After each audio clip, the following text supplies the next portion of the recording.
Le Batoons Life spécial avec Luc Annest, le réalisateur du film Nola Circus. Salut Luc. Enchanté. On va regarder justement, Luc nous a proposé un petit cadeau, un bêtisier avec Nicolas dans ses œuvres. On regarde ça tout de suite et on revient.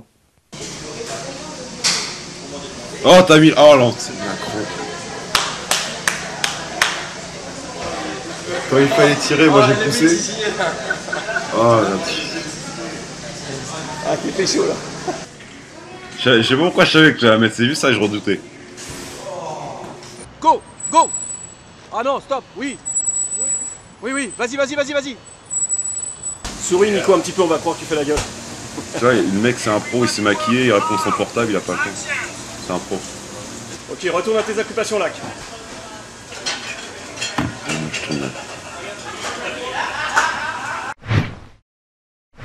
Nola Circus, on le rappelle, Luc, c'est un film qui est cofinancé par Nicolas et d'autres basketteurs, Ronny Turiaf, Boris Dio et on en passe. Nicolas est un James Bond, un James Bond qui ne sait pas ouvrir une porte. Est-ce que tu peux nous raconter? Vous savez, en anglais, il y a push et pull, c'est très très proche et c'est moi-même, j'ai du mal, je m'y retrouve pas encore tout de suite.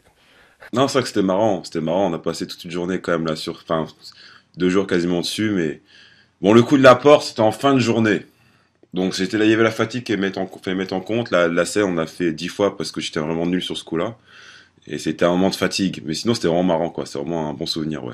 Alors Luc, que vaut un joueur NBA, Nicolas en l'occurrence, dans un rôle d'acteur qui est quelque chose de neuf pour lui? Je m'attendais à ce qu'il y ait beaucoup de prises et qu'on ait un bêtisier plus croustillant. Malheureusement, en fait, il avait dû travailler un petit peu son affaire. Il était bien dans ce personnage. Là, ça lui allait comme un gant.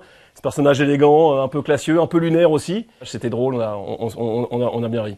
Est-ce que ça te donne des idées pour peut-être la suite de ta carrière ou après ta carrière justement, ce business du cinéma et pourquoi pas d'ailleurs être acteur? Non. Derrière la caméra, oui, mais pas devant, je pense. On verra après. On sait jamais. Comment ça peut évoluer, mais... je demandais à Luc, mais je pense pas que j'ai des grands talents d'acteur. Est-ce que les sportifs de niveau et particulièrement les basketteurs ont une facilité vis-à-vis de la caméra? Il y a une facilité, c'est par rapport en fait à la concentration. C'est-à-dire que c'est assez hallucinant, et notamment là sur Nico, en l'occurrence, un petit peu à la manière d'un Gérard Darmon, 10 secondes avant le début de l'action, il fait autre chose. Il fait ses machins, ses trucs, il discute. Et puis je me dis mais attention, taupe et au taupe action, Pac, il est quand même dans son truc, il a repris son petit personnage et tout ça. Ça c'est quand même un bon point. Merci. C'est gentil. Ça me fait plaisir. Moi, j'y pense alors, j'y pensé pour la suite alors.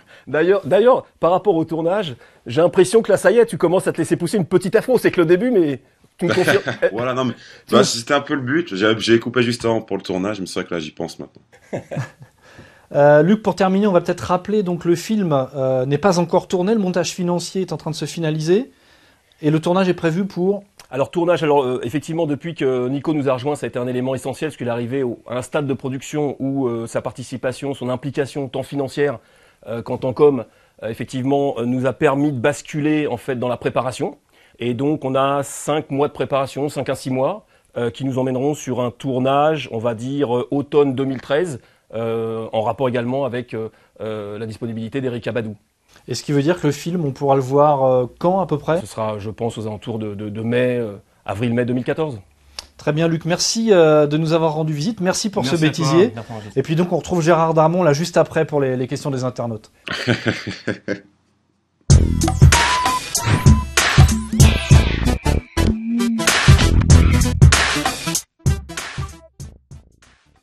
Yahoo!